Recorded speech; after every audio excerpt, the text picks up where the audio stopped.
Okay, and then I want to share my screen.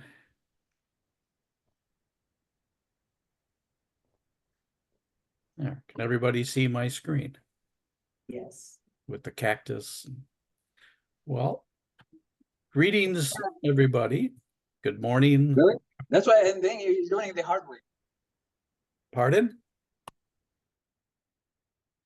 Good morning. This is Bob Mitchell. I am the voice of customer chair for the ASQ Phoenix section. And you are logged into a special webinar that is being offered through ASQ Phoenix in concert with our partner, Southwest Alliance for Excellence. Hey, we're not seeing the presentation. You're not still seeing it. All right. Well, let me go back. Is she okay? Share. Share. Are you seeing it now? Yes. Great. Good. Thank you for letting me know. So again, this is a webinar being presented by both ASQ and Sway. Are they adulty? I can hear somebody talking in the background. There's probably a way you can mute everybody there and then just Yeah. unmute yourself and myself. Yep. So our speaker today, by special request, is Joseph Paris. He is a recognized international expert on operational excellence and organizational design, continuous improvement, and strategy development and deployment. Joe today is going to be talking about a topic that's really hot right now. If you go to the LinkedIn or any other internet site and you're involved with planning or projects, see a lot of commentary and quite a few articles debating the pros and cons of what are known as KPIs or key performance indices and OKRs. Maybe that's a little bit of a newer term for some of you. It's objective key results. And which should you use, when and where? And they both have a purpose, and that's what Joe is going to explain to us today. A little bit more about Joe. He believes the time is the enemy of the 21st century company, and the company that is in a state of readiness is that company that can see further beyond the horizon and therefore recognizes opportunities and threats more quickly. And they have achieved a superior level of operational excellence and possess the organizational capacity and capability to devise and deploy decisive responses faster than the competition. And they become a high performance organization that has competitive advantage. So just Joe likes to summarize his end goal is to help create high performance individuals working in high performance teams for high performance organizations. There's quite the vision statement. So you can see the abstract. Joe's going to be talking about both of these types of metrics and when are they appropriate and how should they be used. And I think with that, I'm just going to turn it over to Joe and he can have the rest of the time for his presentation. So I'm going to stop sharing and Joe. And I will start. Great. Thanks, everybody. Thanks for having me. Thanks for inviting me, Bob. Happy to be here today, talking about KPIs and OKRs. Start it from the beginning. Yeah, you could probably see that. Let's see if I could switch screens here. Switch my shares. Share screen 2. There. Yep. You're able to see that? And Yes, it's able to work. Awesome. Awesome. All right. So it's funny. Everybody, I believe, will get a copy of this PDF if they want. Bob, I'll make the PDF available to you for distribution. Great. If that's okay. Yep. I do a lot of things. I've been in business since 1985 and owned my consultancy Zonatech since 1985. Next year it'll be 40 years. Makes me uniquely unemployable, having worked for myself for that long.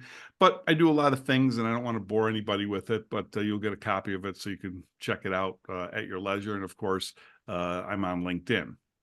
Let's talk about, get that thing out of the way.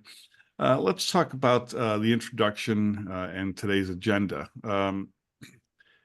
Talk about performance management first. Amazon has a way of defining their future vision of themselves and marking a path towards that vision. And it's actually also used by the Navy SEALs and a great many other organizations. They work backwards from the end. So the exercise Amazon will perform is on a program or initiative, they will write a press release as if it's done. Now, so sometime in the future, they will just say, we've launched this program. It was a wild success, and this is what we did, and this is what happened, and this is what was involved, and these are our partners, and so forth and so on. And so they work backwards, from the end results. And I think that's sometimes what people are in organizations are not doing. Depends on where they are in the organization. I guess this is where KPIs and OKRs come into play. We want to make sure that we're developing improvements based on the identifying areas for skill enhancement. Now think about that. We have people. People are part of the process. They're a key part of the process. I'm working on a roll-up right now of a private equity firm, portfolio company, and the entire organization is run by the seat of their pants. So for instance, there are no KPIs to speak of. There's tallies. People keep tallies of what was produced on a daily basis, but it's not captured so that trends can be established. So they're supposed to make 100 today and they make 90, they say I made 90. If they make 110 tomorrow, they say I made 110. But they're never ever put into a repository where analysis of this data can be achieved. And you think about KPIs. Letter you should be receiving today from contracting. What was that? Oh, sorry. Call. So, sorry, I got distracted there from somebody speaking. So you have the KPI that is established, and once this data is tabulated, and it tells you what you're supposed to do based on your trends. And of course, you could then look at your operations and see if you can't improve on those KPIs, but to what end goal? Okay, and it's the end goal that is often missing. So I'll give you an example. Years ago, and this is probably 30 years ago, I was reading an Apex magazine article, and in it was a case study of Volvo.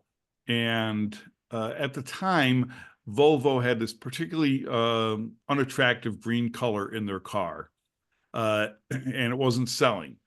So the dealerships in America got together and they decided that they're going to discount just the green cars to move them off the lot. And so as they're moving these green cars off the lot, back there in Sweden, all the Swedes see is a increase in the sale of green cars in America. So what do? They start making more. Okay, so you think about this, the KPI, are we playing to the KPI and what's it really telling us? And is it telling us the truth? So our today's agenda, what are KPIs and OKRs and their purpose? What's the difference between KPIs and OKRs, the pros and cons, when to use KPIs and OKRs, and turning a vision into a reality. I'm going to show you a bit of a game board that I use that actually illustrates this point.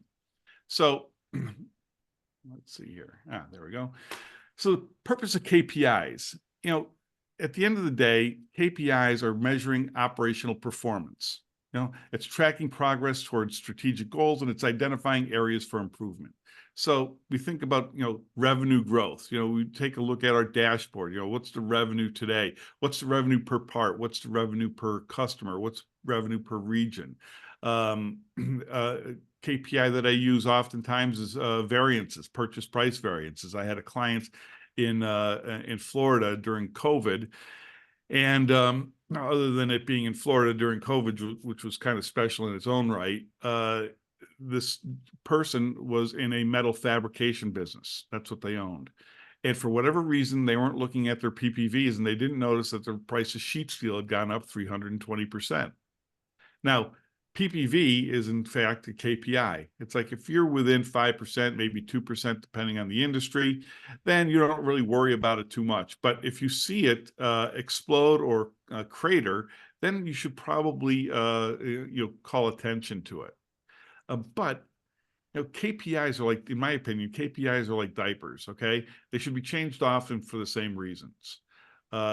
Too often, individuals that are measured on a KPI, whose performance is tied to a KPI, whose bonus is tied to a KPI, will learn how to game it. Okay, so these KPIs, I believe, have to be revisited every once in a while, and old ones should be discarded and new ones should be introduced. So I was working with a bottler in the UK, and say they made 20,000 bottles a day, and that was their KPI. And the person that was running the line was very happy because he was always getting his bonus based on producing 20,000 a day. Except that he went on vacation for a month because it's Europe and you do that. And whoever took over the line, his second in command, whoever took over the line was all of a sudden making 27,500 bottles a month. Okay, so instead of 25,000 or a day, instead of 25,000 a day, it was 27,500 a day. And when the person came back from vacation, he was all upset because guess what? The new KPI was 27,500. So I think KPIs, we have to make sure that even though they're indicating what our performance level is right now, doesn't necessarily mean it's good or even satisfactory. And I think that KPIs are a measurement of what is happening in the here and now. OKRs, on the other hand, let's get down. OKRs, on the other hand, they measure progress towards a goal. So I don't know if anybody here sails or not, or if you golf. Golf would be another analogy, right? But either you sail or you golf, you have a starting point and you have individual waypoints, okay, that mark your progress towards your end goal. So OKRs are those measurements for that progress towards your end goal. Now, of course, we're not expecting necessarily that we're going to hit each one of our waypoints on that journey. I mean, if you've ever seen me golf, I have a great plan. I'm going to get my driver out. It's a par 4. I'm going to get my driver out, hit to the 150, 7 iron into the green, 2 punt, I've saved par. All of that goes away. All of that planning goes away on my backswing. Okay, I'm good at survival or recovery shots only because I make so many of them. If I find myself on the fairway, that's when the real trouble begins. So you think about OKRs are those measurements on your journey, those waypoints on your journey. So let's talk about waypoints on the journey. All too often, what I see is that we flounder because we have not set the expectation. What does the vision of this company, what is it 3 or 5 years from now? I was with a client and they wanted to, I asked them, what's the vision of the company in 3 or 5 years' time? And after a moment of silence, it was crickets, and I didn't want to share what that was. One brave soul finally volunteered. We want to be the #1 e-commerce fashion provider in all of Europe. And everybody nodded their head in agreement. Yes, that's what we want to be. I said, great. Why doesn't everybody write down what they think #1 means? Now, the person assigned to sales, most sales, finance is the most profitable, warehouse is 100% on-time deliveries. Everybody heard the same message, okay, from the president. We want to be the #1 e-commerce fashion provider in all of Europe. But everybody internalized it from where they sat in the organization. So even we could only hope that the president had a crystal clear vision of what that meant. Everybody subjectively internalized it and placed it where they were in the organization. So if we're thinking about OKRs, how is this organization collectively going to march itself towards that vision of the future? Now, what warehouse management should do is understand what their role in achieving number one status is, what sales role is achieving number one status, and so on and so forth. And then establish those waypoints accordingly. Now, the waypoints in this particular case might not be in the same interval. In other words, the first waypoint for sales might be 3 months, but for product design, it might be 6 months or 9 months. So it's not necessarily reasonable that we get together quarterly and compare how we are on that timeline, because different people are going to achieve their next waypoint at different time intervals, if that makes sense. So what's the difference between KPIs and OKRs? Okay, KPIs measure the ongoing performance, as I shared, and they're often they're used for monitoring and reporting. It's almost like a thermometer. You know, do I have a fever or don't I have a fever? And they're more static and consistent over time, unless, of course, somebody goes on vacation and they come back and the KPI has been reset. Now, OKRs, on the other hand, focus on setting and achieving specific time-bound goals. You think about the Apollo program in the 60s and 70s. You know, they had incremental stages. You know, first stage was just making sure the Saturn V rocket could get off the launch pad successfully. Then the next stage was to orbit the Earth, and the next stage was to take the LEM, and the next stage was to dispatch and then reconnect with the LEM, and then next stage was to go around the moon, and then finally back to Earth and landing on the moon. So that's these achieving specific time-bound goals. And remember, the ultimate time-bound goals set by JFK, that by the end of this decade, which was the 1960s, we'll send a man to the moon and return him safely back to the Earth. Now, believe it or not, returning them safely back to Earth is a lot more difficult than sending them to the moon. And we want to encourage stretch goals and innovation, nothing more obvious than the Apollo program for that. And you want to have your key results frequently updated. So in a nutshell, if you wanted to take the one nugget away from this and you wanted to understand what the difference, what are KPIs and what are OKRs and what's their difference, I put it down here in this line. KPIs measure the process, OKRs measure the progress. That's really the bottom line. Now, when I first started the Operational Excellence group on LinkedIn, the debates that I saw mostly centered around what's better, Lean or Six Sigma, you know, and at the end of the day, it doesn't matter, right? We're all trying to just improve things. So the same is true of KPIs and OKRs. What's better? What's the better measurement? Well, there's no better measurement because they're measuring different things. Okay, it's not like the difference between miles or the English system and the metric system. Okay, it's the difference between, you know, measuring liters and distance. You know, they both measure something, but they're measuring something completely different. So KPIs are about clear performance measurement, easy to track and report, almost like tallies, except tallies over time, if you will. Useful for benchmarking and comparisons within your organization, from one product line to another product line, or one work center to another work center, or one shift to another shift, as well as benchmarking against peers, you know, one pharmaceutical company to another pharmaceutical company.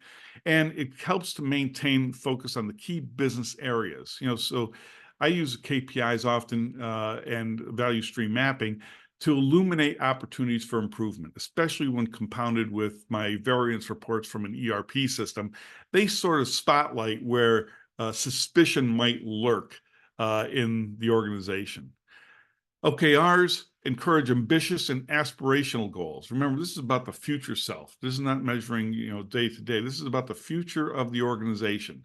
So we're allowed to be ambitious. We're allowed to be vague. We're allowed to be aspirational. You know, what do we want to be when we grow up? You know, I wanted to be an astronaut. Yeah, well, my glasses killed that idea in the 5th grade. Enhance alignment and transparency across the organization. OKRs, in order to be ambitious and aspirational, you've got to be transparent, because you're not going to do it alone. You have to collaborate. You have to share your dreams. You have to share your fears. And it focuses on measurable results. You know, like what are we today? What are we tomorrow? And, you know, how are we marking the progress along our course? And of course, it has to promote continuous improvement and innovation. The innovation piece is the aspirational component. It's like, what do we aspire to? How are we going to dream these dreams and how are we going to achieve them? And continuous improvement is to make sure that we're always making the best use of our resources and our assets that are at our disposal. The cons, KPIs can focus on short term instead of long term. And of course, we already talked about them being gamed if they sit stale long enough and becoming irrelevant. When I used to implement ERP systems in the 1990s, people would do their month-end reports, and back then it was the big wide report outs, and there had these folders with the cables through them, and they would run their end of month trial balances, or the end of month AP aging, or the end of month open orders report, and they'd put it in one of these folders, and they wouldn't even look at it. They'd stick it on a shelf, and that's where it would remain. Okay. So people were doing these tasks because that's the way they always did it. And, we have to make sure that we're focusing on what's important, measuring what's important, and not measuring what's not important because it's just a distraction. And in the, terms of lean, it would be considered a waste. I mentioned they may lead to complacency if targets are too easy to meet. And of course, if we have too much of these KPIs, well, which one is the KPI that is most important? And God forbid we get conflicting KPIs. How do we reconcile both of those? The cons of OKRs, on the other hand, can be challenging to set meaningful and measurable key results. I'm going to ask a hypothetical, but it's not really a hypothetical because I'm going to give you the answer because there is an answer to this. How much data do you have to collect and analyze in order to guarantee with absolute certainty an outcome? So I'm going to repeat that. How much data do you have to collect and analyze to absolutely guarantee with certainty an outcome? So theoretically, it would be infinite amounts of data and infinite amounts of analysis of that data. But who's got that kind of time, right? So I would propose for your consideration, that we make our decisions when our level of confidence exceeds our level of fear. So how do we build confidence? Certainly data is part of that confidence building. Does the data support our decision? Okay. Then we have to take a look at ourselves. Are we capable of delivering on this decision personally? If not, what are our shortcomings? How about our colleagues? Can we augment my shortcomings with their strengths and build a team that's going to be able to engage this challenge? What about the apparatus? Maybe those people have the talent, but they're not available. So what we have to do is when we're building a decision, we're in that feed input loop, we're considering not just the data, but can we, even if the data said we can do it, can we actually physically, mentally, financially do it? Okay, so these are things that OKRs take into consideration. Is it possible? We have to make sure that our eyes do not, our appetite does not exceed our stomach capabilities. I've written a bit on Dunning-Kruger, where we don't know what we don't know until we fall off the cliff, right? So, we might be ambitious, but that doesn't mean that it's going to be successful. And sometimes we don't know what we don't know, and we're going on our gut instinct. And we have to guard against letting our ego and our hubris blind us from facts and the warning signs that come along with it. And the last is on this one, which is really quite significant, is it may require significant culture change and buy-in from all levels. Okay. OKRs rely a lot more on fuzziness than they do data. How do we feel we're doing? How are we doing? What do we know? What do we think? What can we prove? Okay. Some organizations have a low tolerance for risk. Now, it's one of the challenges I have every once in a while when I look at the Toyota production system, is that, when a problem is faced, a team will get together and they will try to figure out a way to solve that problem. But of course, everybody's got to agree to that approach, or at least theoretically, they all have to agree to that approach. And that adds friction to creating a decision. Not always that it's bad, but say the problem is metallurgy, and I'm on that team. Okay, I know nothing about metallurgy, but I'm on the production team, and it involves metallurgy and metal parts. So I've been called to be on that team. Well, what's going to happen is that for me to put my signature on that, well, I've got to be pretty well convinced that the solution is going to work, which means that I'm going to be very conservative, because I don't really understand the latest and greatest technology as it pertains to metallurgy. I'm just a guy that's on the production floor. So the really great ideas, the bold ideas, I might not sign off on because I don't have the level of confidence in it. So what could end up happening is you get mediocre decisions that are late.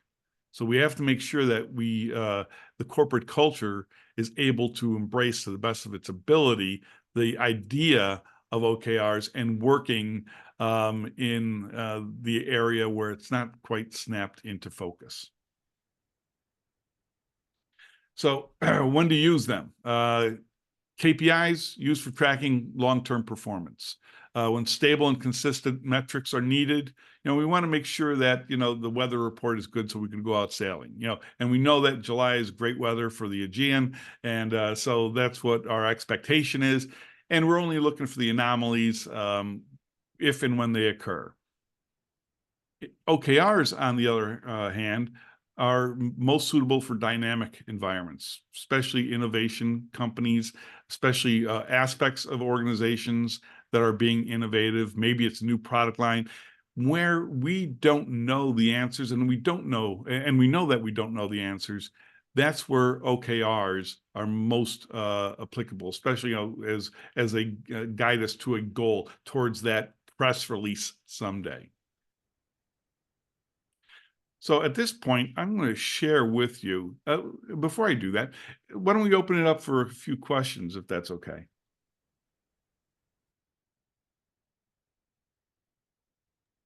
Yeah, so if anybody has a question, feel free to unmute yourself or raise your hand and I can unmute you.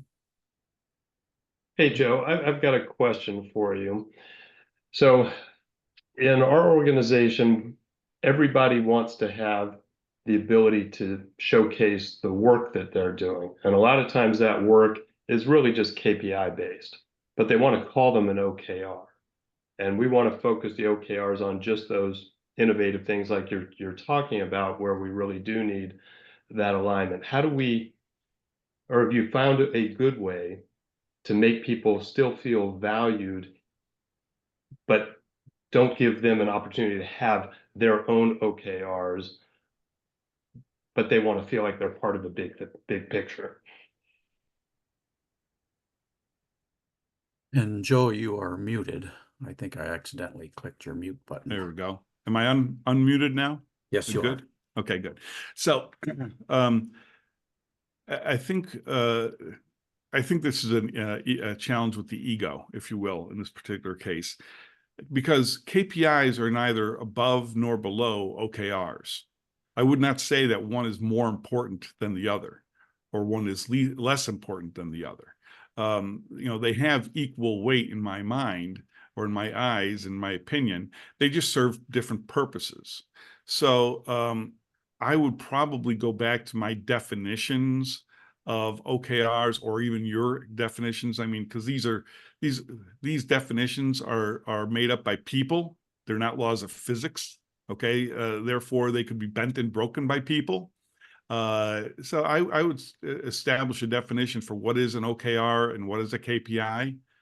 And I would then say what you're measuring is a KPI, and that's just the way it is. You have to say it, of course, a little bit more diplomatically than I did, but for brevity's sake, that's what I'm doing. But I think there's hazard in defining something as something else. and pretending that it is something else, because then the meaning and the usefulness degrades. Does that answer your question? It does. I had some similar thoughts, and so but wanted to see if you shared that view. So Yeah. I think the idea of pretending that what is a KPIs and OKRs is what's been causing us some issue. Yeah. Any other questions?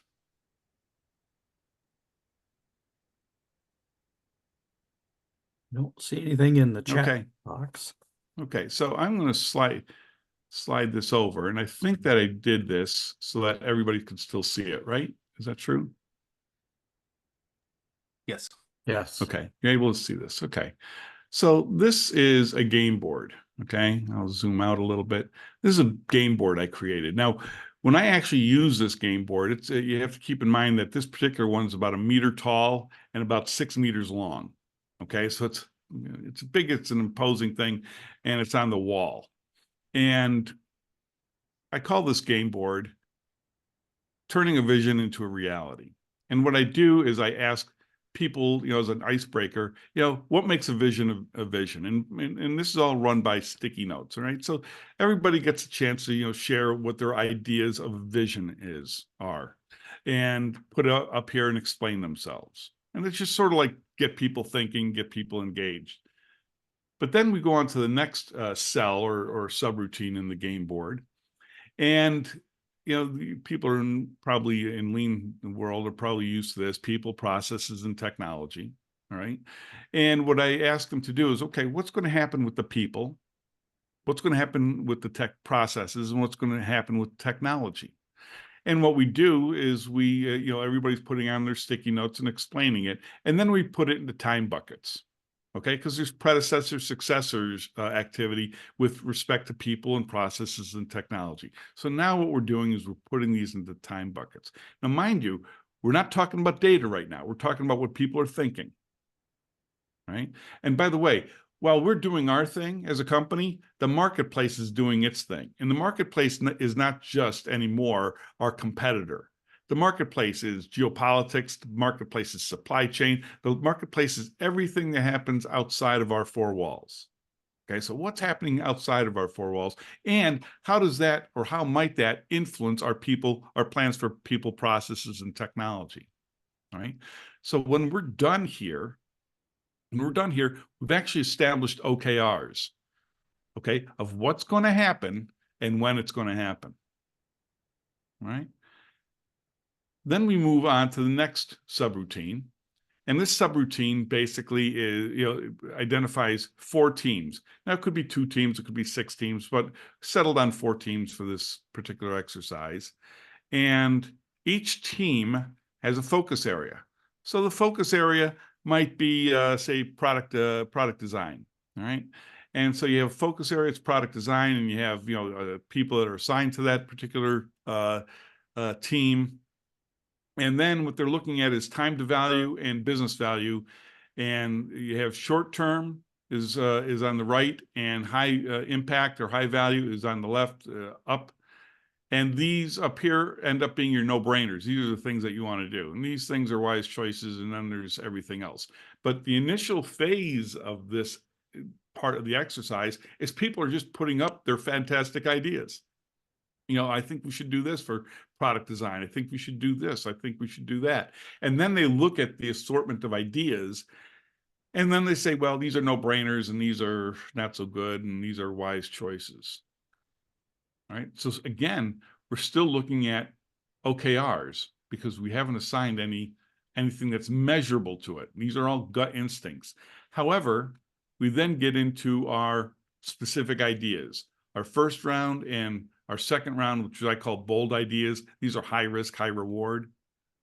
And if I take a look at an idea, what I have is what describe the idea in 2 cells, and then what are the tech enablers, what's the business value, what problems are we solving, what's the time to implement, the potential to scale, what is the KPI, how are we going to measure this idea, what's the level of complexity, and what's, if any, external partners involved.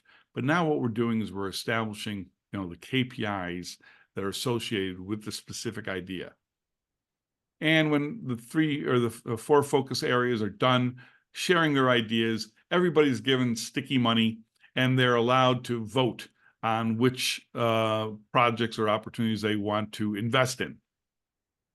All right. It's basically a dot vote is really what it comes down to, but it's kind of cool because we use sticky money instead. And then the second to last is, how do our ideas shape the vision? And logistical, these are things that we have to buy.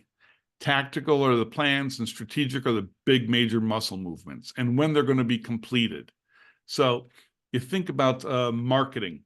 Marketing might be the strategy for this new product, right? So you have marketing as a strategy, and it might take a few years for that marketing strategy to be completed. However, we have a bunch of tactics that we have to deploy in order to support that strategy.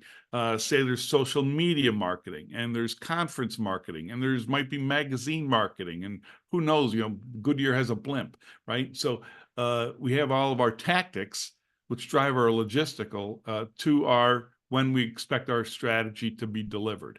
Now, each one of these strategies has got its own endpoint. And when they're all complete, then we're going to be able to recognize what the vision of our press release in the future. And of course, each one of these focus areas has its own vision of the future, but then they have to be all aligned to the overarching vision of the future. So even if, the blue focus area was completed in year 2 and the orange focus area was completed in year 5, they're still aligned towards that overarching vision of the future. So this is a visualization, if you will, of how OKRs and KPIs can coexist and cross-support one another while maintaining specific values and positionings in the decision-making process and actually in the strategy execution. So I believe that's all I have to share with you today. We have probably 10 or so, 15 minutes for open discussions and questions. So Joe, is that that chart you just showed us, is that discussed in your book, State of Readiness?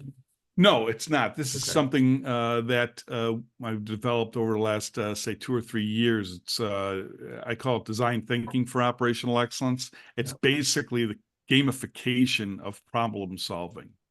If you think about your organization, and this gets back to the KPIs and the OKRs, you have a program that you want to launch. When I say a program, it could be an OpEx program, it could be a new product program, it could be a program to expand into Europe, it could, whatever that initiative is, if you will. Yep. I use this a lot for private equity firms when they're looking at acquiring a company. Well, what are they going to do once they acquire it? Okay, what's that vision of the future? So so what I try to do is, and one of the challenges I have, we all have these challenges. I have a couple of pet peeves. My one pet peeve is I don't like meetings that end in the agreement to have another meeting.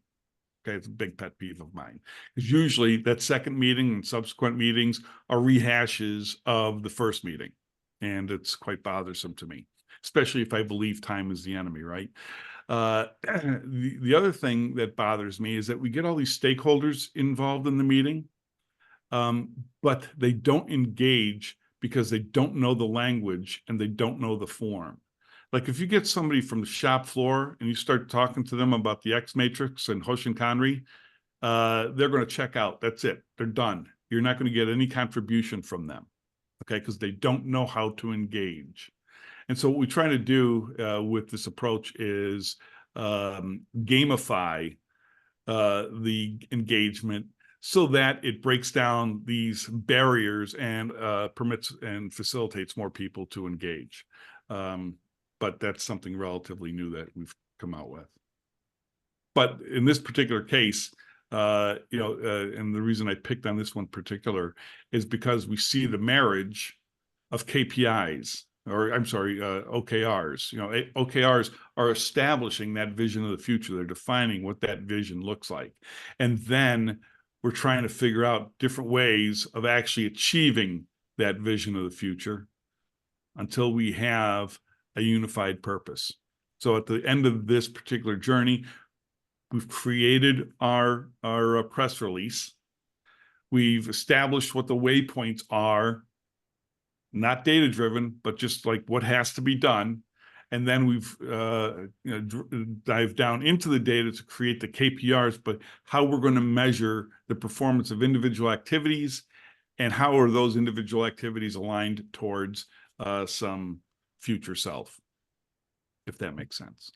This is an excellent visual roadmap to get to your KPIs and OKRs. Very good. Thank you. Anybody else have any questions? All right. If not, Joe, I want to thank you for taking time out of your busy day. It's so you're located in Germany currently, so you're what, 8 hours ahead of us? That's Yeah, it's 6:20, 6:12 here right now. So Yeah. I don't know, I 9:12. always get screwed. I'm from New York, so I know I'm 6 hours ahead of New York, except that now Europe and United States don't exactly switch the clocks at the same time anymore. But Yeah. yeah. All right. Well, let me close out this meeting by sharing my screen again. Few remaining comments. Let's see. There's one I saw here from Emily. So is everything Yeah, thanks, Emily, for that. I appreciate that insight. So many people get tied down into the data that they almost treat the data like tea leaves. The tea leaves will speak to me if I look long enough.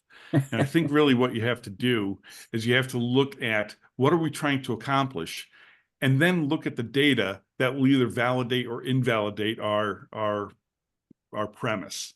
So instead of being data driven, we're aspirational driven and using the data to reinforce or refine or fine tune our thought processes and to identify things that might be challenges to our premise.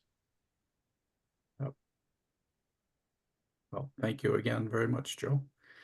All right, so then closing out our presentation today, just a reminder, and maybe this is new information if you're not part of ASQ or definitely not part of the ASQ Phoenix section. We do have our monthly program meeting. It's always on the second Thursday of the month. It's at 6 p.m. Arizona time, and it's conducted by Zoom, and it's free. We conduct a little business as part of this program, but we have the guest speaker prepared to go first after a few welcome and announcements by our section chair. So the topic of this month's program is around the Baldrige framework, which is a framework of performance excellence for organizations and communities.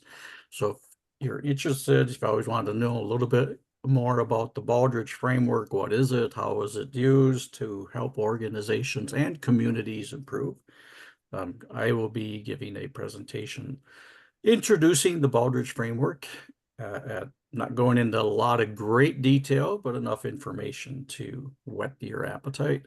And then also talk about using the Baldrige framework for your own professional development as a quality professional and or organizational leader.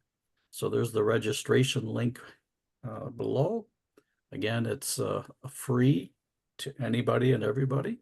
And I look forward to having you join us tomorrow evening at 6 o'clock. Link is now part of Thermo Fisher. They are in Sweden. I don't know if Andy was speaking to me. It wasn't very loud. Sweden, that, I heard Sweden. Any other comments? All right. Well, thank you, everybody.